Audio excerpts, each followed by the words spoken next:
ഈ സംഭവം ഇതിനു മുൻപ് ഞാൻ നിങ്ങളോട് പറഞ്ഞിട്ടില്ല. ഈശോയ്ക്ക് അന്ന് 12 വയസ്സ്. ജെറുസലേം ദേവാലയത്തിലേക്കൊരു യാത്ര നടത്തി. അന്ന് ജോസഫുണ്ട്. കസിൻസും അയൽവാസികളും ഒക്കെ ചേർന്ന് വലിയൊരു സംഘം. ദേവാലയത്തിൽ ഞങ്ങൾ 2 ദിവസം ഉണ്ടായിരുന്നു.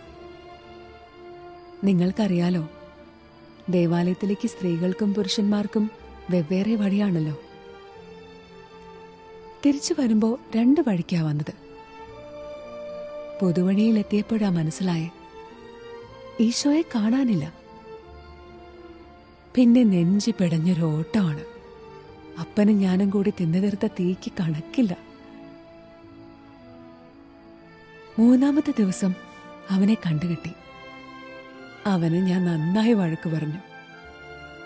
അന്ന് അവൻ തന്നൊരു പ്രോമിസ് ഉണ്ട്, ഇനി ഞങ്ങളെ വിട്ടുപോവില്ലെന്ന്.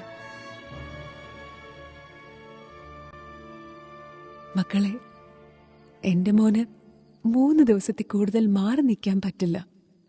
അവൻ തിരിച്ചു വരും. ഒന്നും തീർന്നിട്ടില്ല, തുടങ്ങാൻ പോകുന്നേയുള്ളൂ.